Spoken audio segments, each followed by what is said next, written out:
that is, when you see that, there is nothing more important than helping them with that acute financial problem, incidentally, quite often caused by the Inland Revenue suddenly suspending all their tax credit payments, and the operation of that remains a complete nightmare for families. But there is that, of course, when you are in extreme poverty like that, just getting cash to people to feed their kids is incredibly important.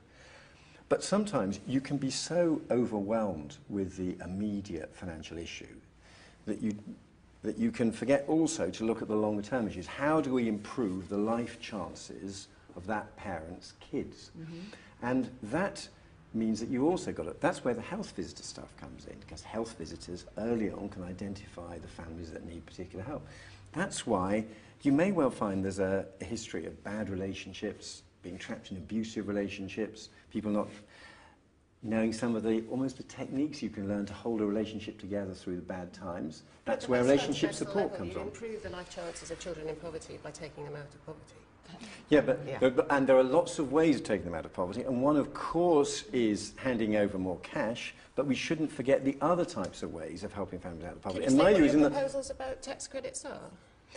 Well, we have one specific proposal, which is the tax credit system at the moment operates with a kind of invisible second adult. So if you are a lone parent earning and you're on tax credits and you form a relationship with someone who is not working, then there is no sort of recognition in the tax credit system of the cost of that second adult.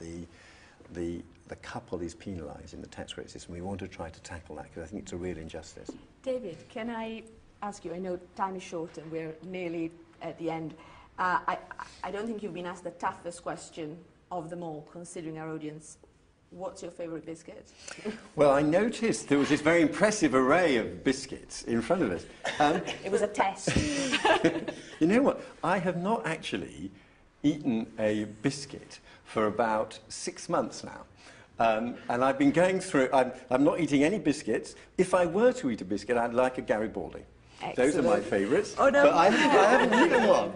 The Tories, oatcakes and Garibaldi. Yeah, it's very chocolate digestive. It's not going to go down well on Mumsnet, I don't think, Garibaldi and oatcakes. On a more serious note, you've clearly there's been a lot of fire and a lot of passion in this discussion. It seems to me you are still struggling to sell the marriage point to an audience that it's absolutely crucial for you.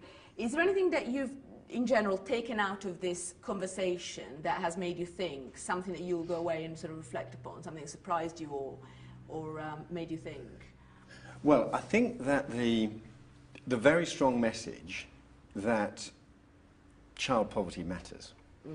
I mean, of course, that's... matters to people who aren't poor I themselves. absolutely agree. I absolutely agree. And I think it's one of the good things about our society that families care not just about their personal circumstances, they also care about the circumstances of other families who may not be as fortunate as they are. And we recognise that any of us are only 3 pay packets away from poverty if some disaster struck. I completely agree with you. Now, I actually think that the range of our policies do help on child poverty, but the message that that's a value that people attach a lot of weight to, I mean, I think that's come across very powerfully. And I think the other thing is that we have got a host of ideas for families going through all the different stages of the life of a family. And of course, early years are incredibly important, and we put a lot of effort into that with maternity provision and reforming Sure Start and health visitors.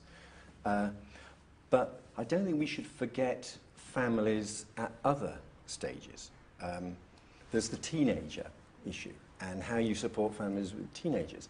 There's the pressures on families, say, with disabled children. There's the anxieties they have as they get older, and as their disabled children get older, what kind of support is there going to be? Perhaps you could talk a little bit about the disabled children. Do you think you could, because that's an issue that comes up on Mumsnet sort of time and time again, the special parents of children with special needs, and I think most of us feel that at the moment they're getting an absolutely dreadful... they're not getting the services they need, and they're not getting the financial support they need, because often it's very difficult for people to work. Well, of course, David Cameron personally has gone through, has got a lot of personal experience of this, and one thing that he feels very strongly about, and is a policy we'll implement, is to try to get a much simpler system for parents, especially when they first realise they have a disabled child, that at that point, when their lives may be turned upside down, they want simple, straightforward guidance, not lots of different agencies, each with their own set of rules, when they're already under a lot of stress. And that's something that we attach a lot of importance to.